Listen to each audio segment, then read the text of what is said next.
Hey, Omega. Yes, go.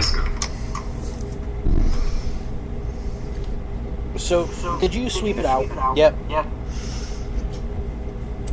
Why? Sweep what? Dust the mantle. Did you dust the mantle?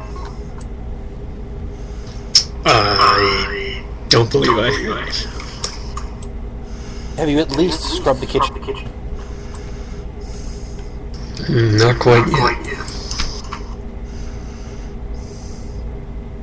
Well, look, if Vince McMahon and the WWE are going to do a little bit of spring cleaning, we need to keep up. So in spirit of that, let's start the show.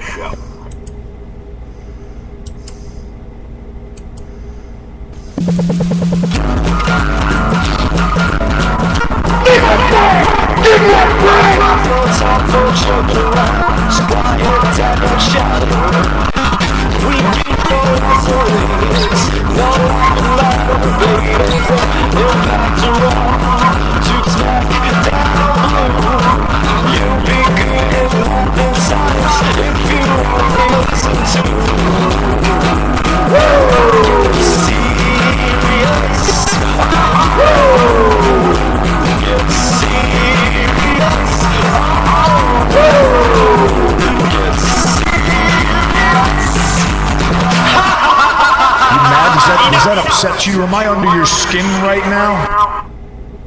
Hello everyone, and welcome to episode number 121 of Woo Get Serious. My name is Gunner, that is Omega BR.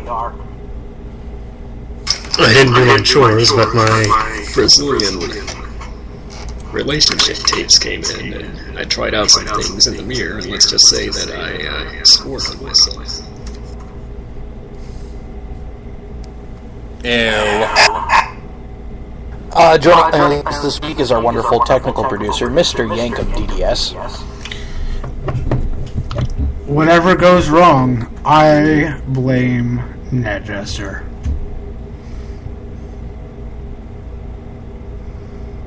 And speaking of the only man other than John Cena that I wouldn't want putting me on a gurney, it's the one, the only, the Netchester. He came to us from outer space. He came to us with a yellow face. He came to us with a star on his head. Oh my God, is his career dead? Valid question. Let's start with the news. WWE released Drew McIntyre, Jinder Mahal, Sonic, Kurt Hawkins, Theodore Long, Camacho, Brodus Clay, Yoshitatsu, Evan Bourne, and referee Mark Harris. And JTG got fired on Thursday. PW Torch reports that latest head writer Jay Gibson was also cut, leading to more of Vince McMahon's fingerprints on Raw. The cuts are said to be a part of the success, or lack thereof, of the WWE Network and the massive losses WWE has taken, causing concern on Wall Street. Rand Sports is an article noting that WWE is looking to cut production costs by $20 million this year, making small changes like similar pay-per-view sets, white ropes on every show, and less pyro and elaborate entrances. In addition, NXT production budget has been slashed, and more developmental cuts are expected to come soon. The cuts seem to be working, as WWE stock is up 4%. So, a little bit of cost-cutting measures there, because, the WWE Network didn't take off as planned. Typical, or should we start panicking? I'm going to tell you straight up, this isn't the WWE Network's fault. This isn't even our fault as wrestling fans. This isn't even the WWE's fault. This is fucking Wall Street's fault. They need to stop screwing around, and they're basically screwing with people's lives here. Because one guy on Wall Street says, oh, this didn't go the way we wanted it to. Now Vince is pulling his hair out, and other people get hurt. It's BS. That's not really how that works, but... Well, to your point, WWE certainly is a financial company these days, I mean, you think back to when they felt pressure over the Nexus attack and Daniel Bryan, a future WrestleMania main eventer,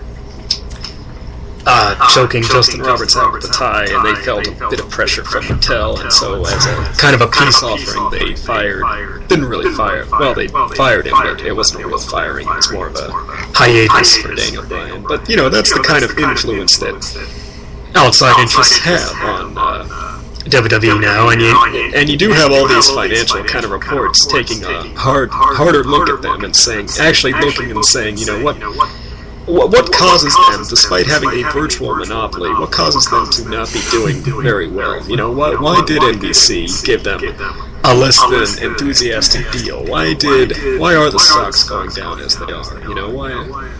And a lot of that does, in fact, have to do with the way the company is run, how the McMahons run it, quite frankly. And that's kind of the idea. When you're a financial company, it's not a matter of, well, this is our company, we built it up. That really doesn't matter. It's the fact that who can run it the best and who can, you know, make it as successful as possible. And if it's not the McMahons, well then, you know, that kind of leads into some questions we didn't necessarily think we would ever be asking. No, that's for sure. I will say, as far as cuts and everything, I mean, you know, WWE's always seemed like the company that will kind of go out, not all out, but kind of go the extra mile when it comes to things like, you know, Fandango and his giant pyro logo thing, or, you know, now we have a gigantic Russian flag on the invoice, and I guess they can't really be doing that much at the moment now. And 30 or 40 independent wrestlers who are coming out and being rosebuds. Yeah. I wonder how much they can pay. You know, even if it's $100.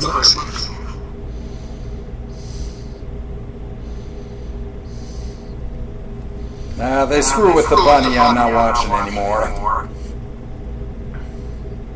I thought you'd be watching more if they would screw with the bunny. Ow! Yeah, well, point being, you know, they kind of, a lot of this stuff doesn't seem like it's that much. Like, you know, how much does I mean, pyro must be kind of expensive, but how much does, like, I don't know, another set of ropes that they already have cost, that kind of thing. If they're really doing little bits and bobs like that, then it tells you that there is something serious here, because, you know, why... Either there's something serious, or they just are misappropriating what to do, and they think making little changes like that will fix, you know, caring about the dimes instead of the dollars, that kind of thing.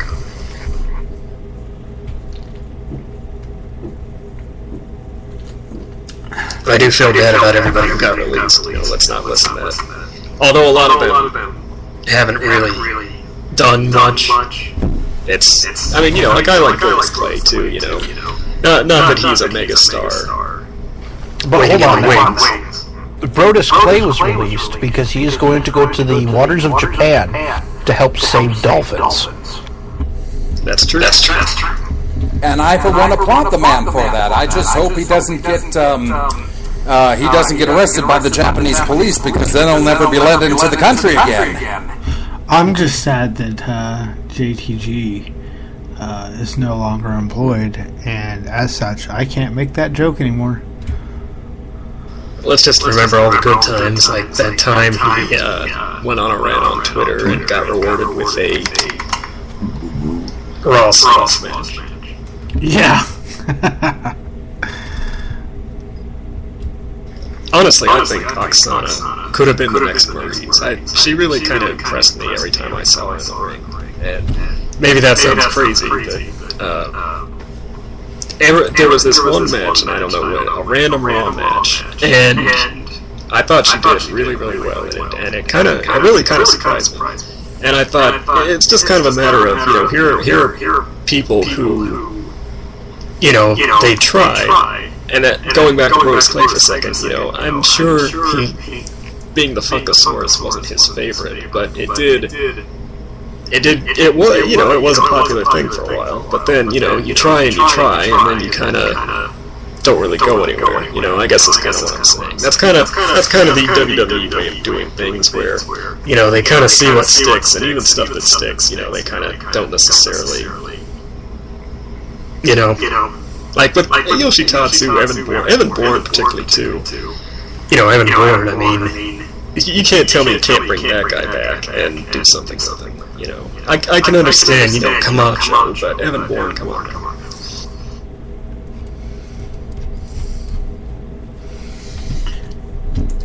Well, let's get into some TNA news. God, there's some words I didn't know I was going to be able to speak for very much longer. An estimated 2,500 fans. That's 2,500 were at Slammiversary, opposed to 5,000 2 years ago in the same city. A tweet sent out that they would reveal the opening of it got 500 retweets, was quietly deleted after 260-odd tweets. TNA has started to contact Ring of Honor talents, even going after several key stars who are all under contract, including Bobby Fish and Kyle O'Reilly, with David Richards as the middleman. Jay Lethal turned them down to appear at Destination X this year.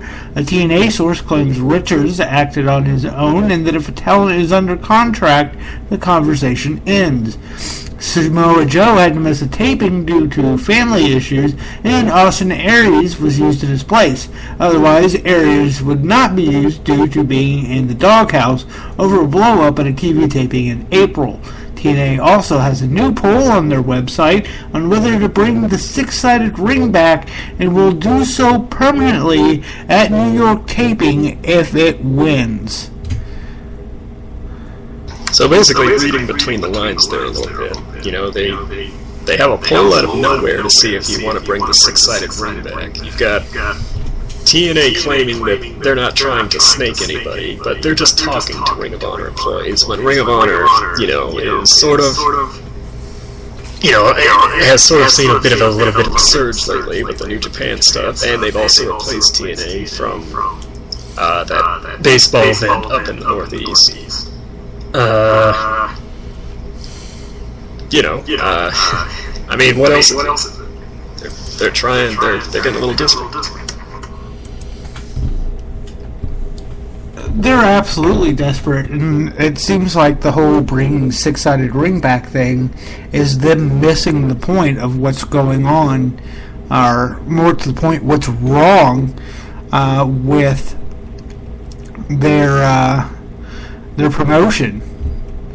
If they think the six-sided ring is, you know, going to fix anything and bring people back, they're just sorely mistaken. It's not the ring that's the problem, it's the product.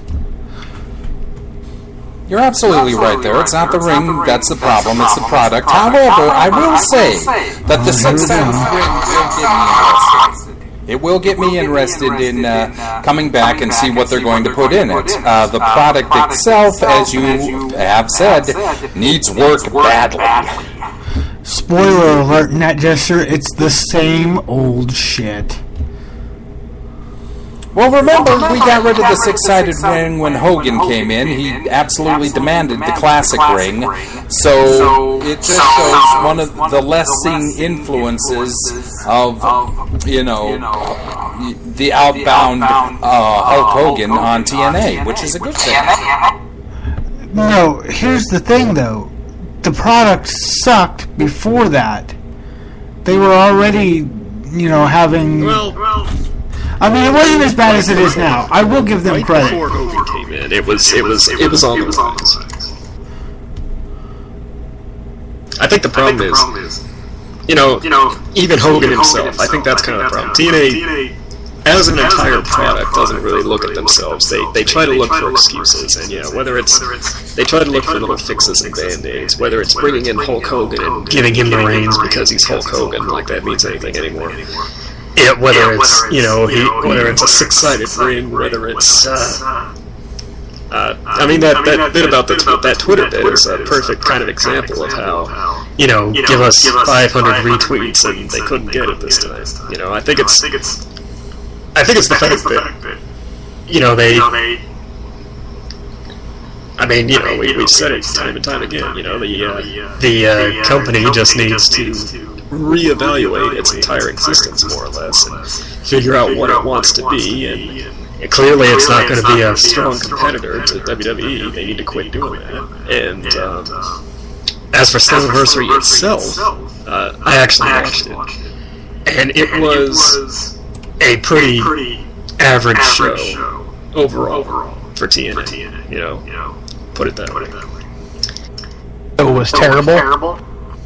Well, subpar wrestling with the undercard kind of shining, and then the main eventers just kind of plodding along. Well, kind of, but keep in mind the main event this time was Young versus Lashley versus Aries, and that was actually not so bad. Hell, by TNA standards, it was probably their match of the year. I guess the point I'm trying to make is, they don't have another pay-per-view until Bound for Glory in October. And it's the idea that, I think they still kind of believe their own hype. That's the problem. When you ask fans on Twitter to give us 500 retweets and they don't get it, that's when you need to stop believing your own hype,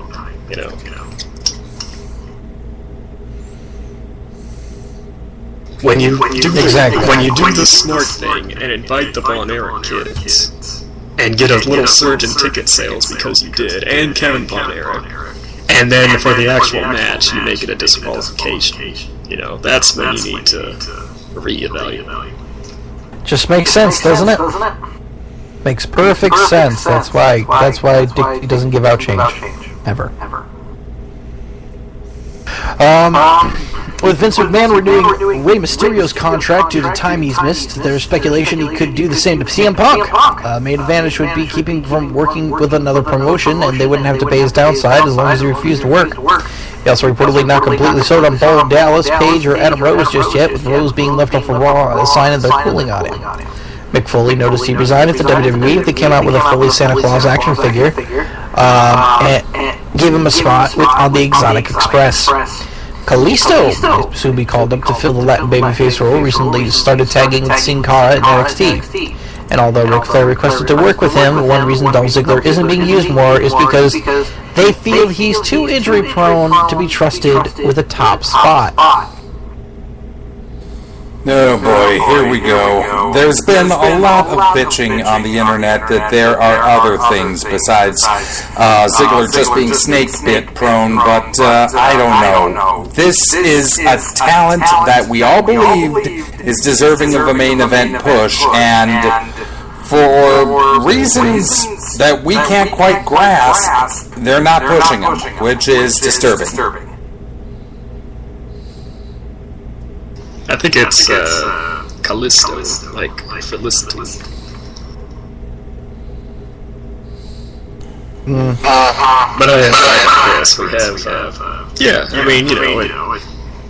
To me, they don't need to make Ziggler the champion. They don't need to put him in the main event necessarily. But to not really do anything, this attitude of we don't want to do anything with him, we don't want to, that to me is ridiculous. That's kind of the poison that WWE has right now, because this one or the other attitude where you're either a top guy or you're expendable. You're either a main event player or you're a face of the crowd. That's not how things used to run, and then they wonder why certain things. They wonder why people aren't interested as much as they used to be.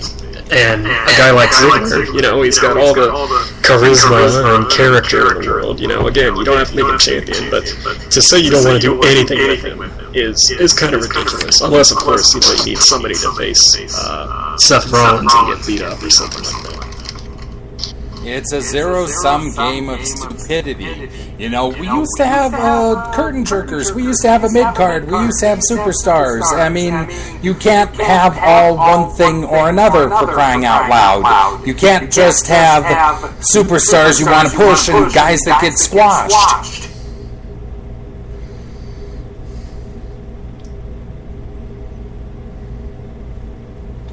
Yeah. And talking about CM Punk, I'm not sure what the legality of that is exactly. You would think that Punk, it wouldn't be on Punk's side because he did kind of walk out. So you would think they have some legal recourse against him. I don't know the details, so I don't really want to speculate on them.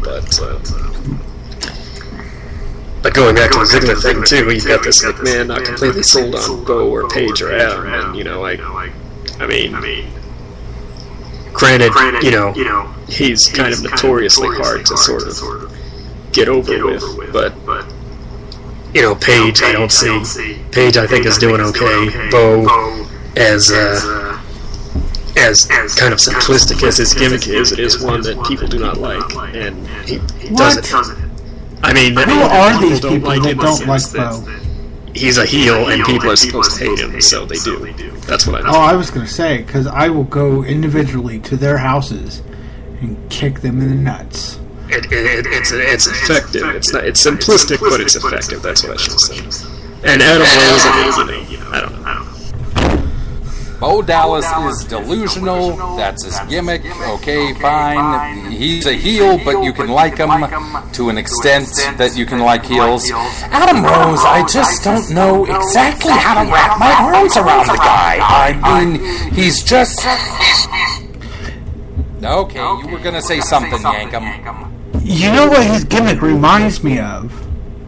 If you've ever seen that movie, I think it was called Party Monster, and it had, what's his name? Macaulay Culkin, about the club kids. Oh, yeah, I saw that movie way back in the day. Of course, that's every other Saturday Night Live skit with those party kooks and what their face. But, I still say he might have been just as good, if not better, as Leo Kruger. You put him with the real Americans, that might have been something.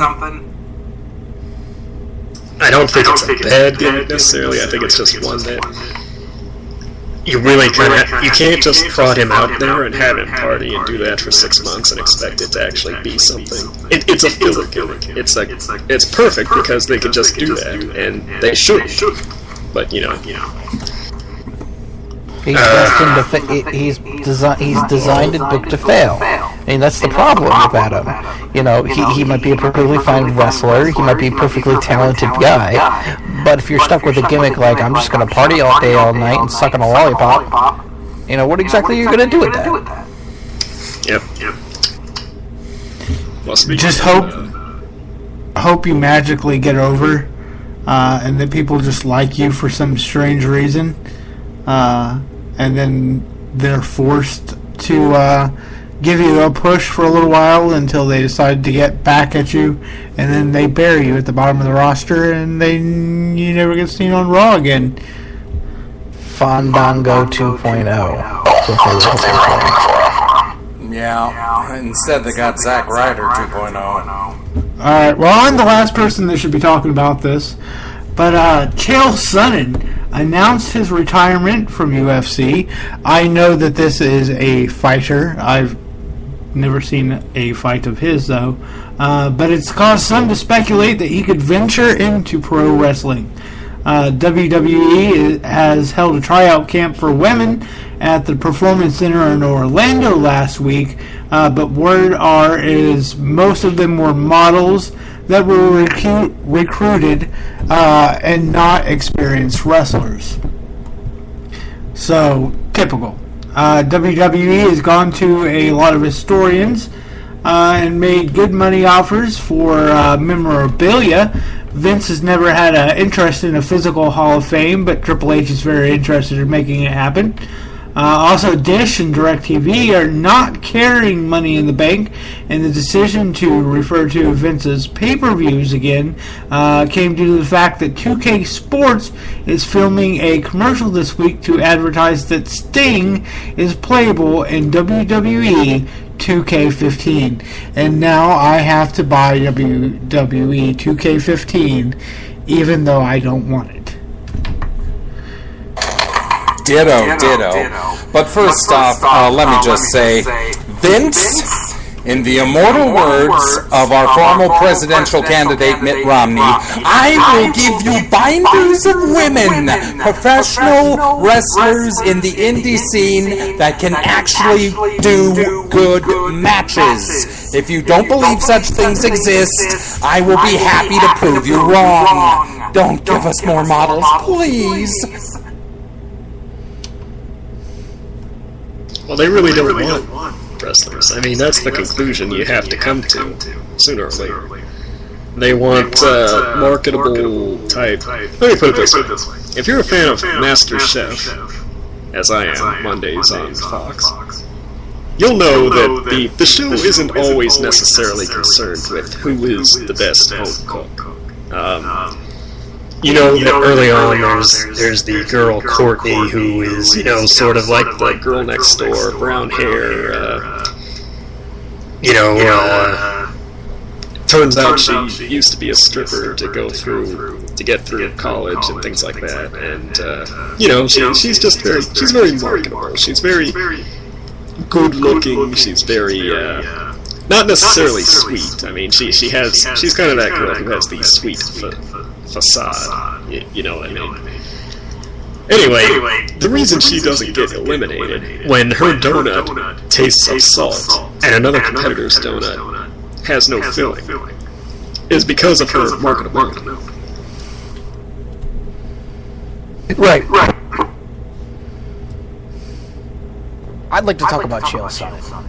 Okay, so Chael is quite possibly one of the more entertaining UFC fighters that you could possibly have.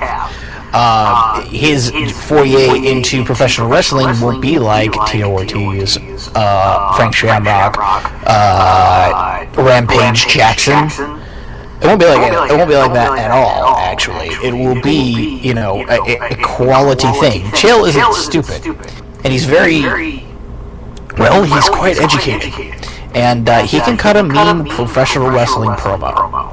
So if we see Chael Sonnen sitting next to Sean Merriman at a WWE pre-show, I wouldn't be surprised. Oh, but you know, smart booking of, you know, a guy like this. I'm so skeptical that the WWE has it in him anymore. Really, I think they could just bring him in and make him CM Punk, and it would work, really. Oh, sweet Jesus. Not literally turn him in, not literally refer to him as such, but you know what I mean. Give him that character. Oh, come on, this is Vince we're talking about. I wouldn't put it past him for a second. I don't know, man. He would be a character. He would, you know, he would. Could you see him going up against Paul Heyman, and then, you know, Punk Heyman, him in the ring with like Lesnar or Cesaro? I could see that happening. Yes, we're taking too long in the new.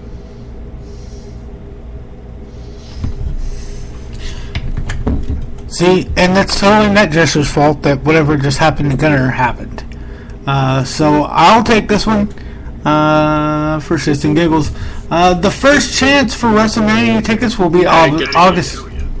Oh, you didn't go yet? Oh, well, please, Omega. After you. Well, to wrap up the news, the first chance for WrestleMania tickets will be August 16th at the San Jose Live event, the night before SummerSlam. The reason Tigre Uno's entrance seemed so long at the Slammiversary pay-per-view is because Crazy Steve was scheduled to come out right after him, and one of the clowns on stilts for his entrance fell over and had to be dragged off stage. And Naomi accidentally posted a photo of herself with comedian Kevin Hart backstage at Raw, in which Kane and John Cena were seen together in the background. She quickly deleted the photo and then reposted it with the two men blurred out. Why? That could totally be justified in kayfabe. I'd like to hear that one myself. just because they hate each other and want to kill each other doesn't mean that neither one are aware that there's an appropriate time and place for that. Kane is a monster. They could be having heated words. He lives in hell. Okay, let me just be perfectly blunt. If we were talking about Senator Kane Strong, then I would believe you. The Demon Kane, however? Yeah. Kane's like, hey, have you been to hell lately? And John's like, no. Well, there was that one time I almost did. Because Bray Wyatt and whatnot. And if you want to find hell with me, I can show you what it's like. If you ever see me again, I will mute you permanently. Stop it. Stop it. All right. Should we move on? Well, we've only got 14 minutes. So what you're saying is that this is a 12-minute time limit? Well, we don't have anything on the topic, but go ahead. All right, here it is, 12-minute time limit. This week, what's up? Do you have something in mind? I did, actually. Oh, go ahead. I know what he has in mind. So this year, what I've noticed, and I would like to speak about this because I don't know if this was spoken about during the news because my internet was cutting out as a storm was passing overhead. I'd like to speak about the new tag team. Now, I don't know if the identity of this particular individual was revealed on Raw or not, but Goldust has a new partner. It's Stardust. Oh, yeah. Who's Stardust? Oh, should we break the kayfabe just this once? So, here's the thing. That's when I turned Raw off. Wait, what? Yep. So, here's what happened. I didn't get to watch Raw live. I put it on the DVR. And I went to watch it, and I was kind of doofing around back and forth. Raw wasn't really keeping my attention. And I glance over, and there's Cody Rhodes in Goldust paint and outfit. And that was just when I said, That wasn't no. Cody Rhodes. Right, and Heath Slater isn't friggin' JBL's nephew, whatever his name is. No, that's a completely different person. I don't know what you're speaking of. I hate you guys so much. This is a great concept, and this is a great thing. I did say on the boards in Woo that this is a comic book hero of sorts. If you guys are comic book nerds, you remember the Beyonder from the Secret Wars? This is sort of like the Beyonder from the Secret Wars. No, they're turning Cody into basically a comedy gimmick. Personally, I think he's going to go ahead and... first of all, I think it's a good idea. I think it's interesting, I think ever since they sort of started tagging together and kind of had interaction with each other, people have been kind of speculating about a kind of mini-Dust type of... Well, not the Dust, but... if you remember him, but sort of a carbon copy, and I think for now it's good. I think honestly what's going to happen is Cody's going to end up pulling a 7, if you know what that means, and he's going to kind of turn on Goldust and his whole freaky repertoire, and eventually blame him as the reason they failed. It wasn't Cody, it was him and his goofy, mannerisms and such. Yep. Isn't it strange that, he looks so much like Cody Rhodes? And then I'd also like to speak about Bo Dallas, by the way, as a sidebar. Why is he winning clean? Please Yeah, explain how this. would you explain this? He should really be doing more schmazes. He should be, oh yes, I won dirty, but I just want you to know that you can do anything and win if you want to, if you just believe. Exactly. So why? Just why? My theory is his character is essentially a lot of the reasons we hate John Cena kind of stems from the reason we might hate the New England Patriots or Tim Tebow. Here's a guy who's people who have the image of being very clean-cut, very they believe to achieve, and they always win. That's kind of the thing. That's the thing that really kind of irks me. People like a winner. People don't like someone who wins all the time, that kind of thing, I guess. If they're kind of embracing Bo as the guy who, is basically annoying and doesn't really isn't really humble necessarily. He acts humble, but he's not, that kind of thing. If they're kind of embracing him as the embodiment of that sort of, hating the winner, that type of thing, as a wrestler, then of course he has to win, because otherwise he'd just be another heel who, sort of cheats and then acts like they're great because they won, instead of the guy who is annoying about how he wins, and the most annoying thing about it is the fact that yes, he does in fact win.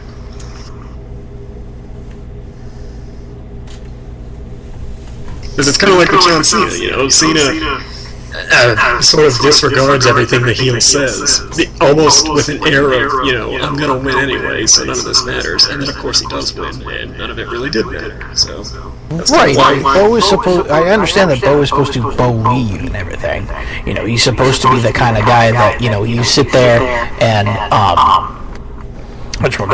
you sit there and watch him, and he goes, well, he's winning, but he's winning, and he's winning, and he's winning. Why are you winning? He must win because he believes. So if he believes, then why isn't he a face? And why is this sarcastic? This I just believe thing sarcastic? I mean, he's being booked as a heel, but it's really confusing. It's that tweener thing that really pisses me off, because it's like. Why you are acting like you are being booked as a heel, but acting like a face. So stop doing that. Well, here's the thing. I think Omega pretty much summed it up for you before. It's not that he's not acting face-ish. He's being a royal cunt about it. He's not being an asshole, but he's just an annoying twat. That is not the kind of person that you would want to be around and spend time with, because you'd be wanting to strangle him after 5 minutes of hearing his crap. Well, if a heel is typically someone who says they're the best, and then cheats to win, and then gets to gloat that they're the best, you get upset at them because they're not really the best, they had to cheat. But in Bo's case, here's a guy who says he's the best, and then he wins. But then he turns around and says, but then he basically says, I told you so, with his whole Bo leave shtick. He basically gloats that he won. Nobody likes a gloater. I think that's kind of the thing to take away from it. Heels gloat because they win no matter what they got to do. Bo wins because he really doesn't do anything. The concept of Bo leaving really isn't, tangible. And yet he still finds a way to win. And in many cases, I mean, consider the fact that, he's going to have a match with Kofi Kingston. Kane comes down and beats Cody up, and then, Bo tries to give him a little pep talk while he's writhing on the floor, that kind of thing. Almost gloating as if, it wasn't him who got beat up. That kind of thing. Right. How much time do we have? I like my theory better, that it's because he's an annoying twat. How much time do we have? We're at 5 minutes and 40 seconds. Well, if I could talk about one thing real quick, since we're talking about raw occurrences and such, what did you guys think about that segment where Vicky got puked on? Oh, Lord, there's Vince's fingerprints right there. I mean, you fire a good showrunner and you replace it with this. I'm sorry, it might be fun to some people, but I'm not sure I'm one of those people. I might be in the minority. I'm willing to accept that a lot of people might have found this funny. I just wasn't one of them. The storyline feels really regurgitated. Oh, you son of a bitch. I had to go there. Come on. You guys say Spirit Squad 2006 versus DX? You mean when they dropped all the shit on them? Oh, yes. Yep. I was there for that. Well, here's my take on it. It's not that this is something they've never done before, you know, and it's not, you know, some people might argue it was childish and maybe it was out of place. I think the real problem is, these kinds of things, you know, you kind of laugh off. Because, you know, that's just kind of the crazy world of wrestling we live in, things like that, and the little people's court, and this and that. But the thing of it is, it's not the fact that it's comedy, you know, it's not the fact that comedy has no place on the show. It's the fact that this was the show. This whole show was pretty mediocre, in my opinion. You know, we had a lot of non-finishes. The show we had your typical, you know, Rusev squashes somebody, this and that. I think if you're gonna do this, you have to do it on a good show, because otherwise it's gonna stand out as just that much more ridiculous. And I think that's why people might have seen it as more of a problem on last night's show. And I think even Dave Meltzer made a comment of, you know, you've got people puking on other people, and then you wonder why you didn't get a better TV deal with NBC, you know what I mean? And plus the fact that, the idea that the Shield are out for blood after Seth Rollins turned on them, and yet here's Roman Reigns just sort of chilling in backstage, and here's Vicky with a couple of coffees, and, you know, if Reigns is supposed to be tearing through the Authority, and he's just kind of chilling, waiting to put puke powder or whatever in the coffee, you know, it just kind of felt out of nowhere, you know what I mean? You know, that this comedy segment, while they're supposed to be kind of in this bitter rivalry. Just kind of frustrating, to be completely honest with you, because we're sitting here and watching this, and it's like, Roman Reigns, you're supposed to be perfectly serious, you know, you're supposed to kick these guys' ass.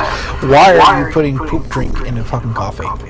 Yeah, the puking itself, it's not like that was just tasteless and childish and never has any place on a wrestling show. That's not what I'm saying. I'm saying that in the context of kind of what's been going on, it was just kind of out of nowhere. And plus the fact that I think it would have been a lot funnier if Triple H had gotten puked on rather than Vicky, who, you know, gets something spilled on her every week. Yeah, enough of Vicky being the whipping girl. But real quick, just to segue, I want to say, praise heaven and Lord Jesus above, we now have the second coming, or the first coming to the WWE, of Jon Moxley. This is going to be good. Okay, I believe that's it for the 15-minute time limit. Jacob, am I right here? Yeah, you went over. I thought so. So we go to commercial? Yeah, we'll go to commercial. I think it is time we demonstrated the full power of this station. WOOO Woo Radio. Don't be too proud of this technological terror. WooRadio.org. My baloney has a first name.